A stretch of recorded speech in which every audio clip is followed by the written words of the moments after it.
We got a quick podcast today. We're going to be talking about bridge loans. I think that this is one of the coolest products you can use to get into a home.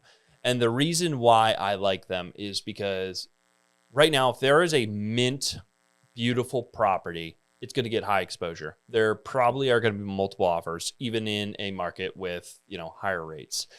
The one problem is sellers like, I need to sell this home to buy that home, and I need to time it up perfectly. And now I need to submit an offer, sale and settlement, or settlement contingent. So if I'm going up against someone who does not have to do that, it's a problem. So Ward, tell us a little about this product and how sellers can utilize it to get into their next home.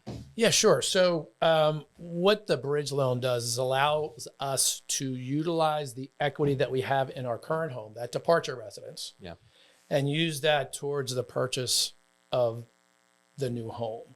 So how do they do that? They literally will combine it. Let's say you have a mortgage on your current home. Let's say it's a $600,000 house. You have a $200,000 mortgage. You can leverage up to a certain percentage. I think it's 75 to 80% of the value of that house.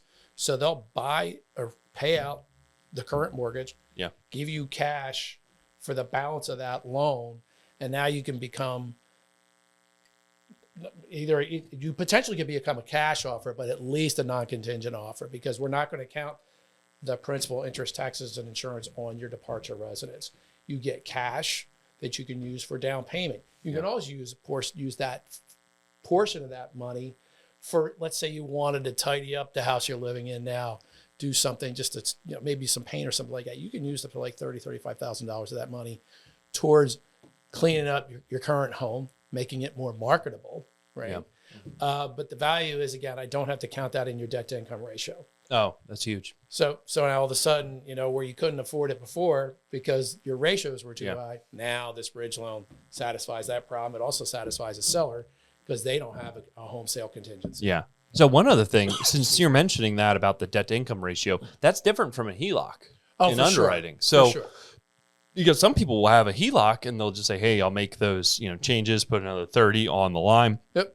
But that affects your purchase power. It does. So does, because that's I have to count different that product. Absolutely different. Yeah. I mean, HELOC, it would be, I guess, simpler, right? Yeah. If you had the income to support that. Mm-hmm. But if you don't, this bridge loan is a great product for that.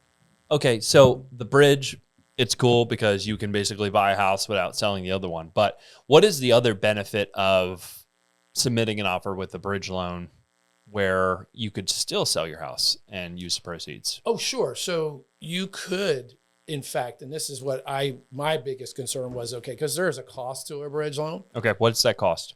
It can be 1% to 2% of whatever the sale price is of the house. Okay. So it's cash. So like $400,000 could be $8, something like that. Exactly. So, but that doesn't mean you can't sell your house. So let's say you do in fact sell your house and you never really need to execute on the bridge. You're fine. That's plan B. Okay. Yeah. That's great. So worst case scenario, there's always going to be some type of switching cost with real estate. Worst case scenario, you can't sell your house in time. Then you need to, pay for the bridge loan. And then you go back into it's a great plan B that way. Yeah. No, I really like that. So the only problem would be just getting someone to accept a longer settlement date where you can get your ducks in a row for your house. So really it's just planning. Mm-hmm. It's like, hey, we're actually ready to list this home. We're going to put an offer in. Once it gets accepted, then your home goes on the market and you get that buyer, you get it under contract. You try to, sync up those days, and then you never have to use it. So you're getting a bridge loan pre-approval, and then you're also in lockstep getting a pre-approval for a regular product. Right. And hopefully we're never using option one, which is the bridge. Right. Yeah. But that's how it works. And so that bridge, the company that offers the bridge will also buy your house. So in other words, that bridge loan is a 6-month loan. Yeah. So it's short-term financing, right? So if you don't sell your house in that 6-month period, they'll buy it for you. Oh, that's awesome. Yeah. So that's how they can do as a no home sale. Yeah. It's a really cool product. I think that because of the last 5 to 6 years, so many people have seen this increase in their equity. And, they're frustrated because, hey, we can't really buy that next home. We can't use it. And especially with the point with the HELOC, it's like it goes against your debt to income ratio.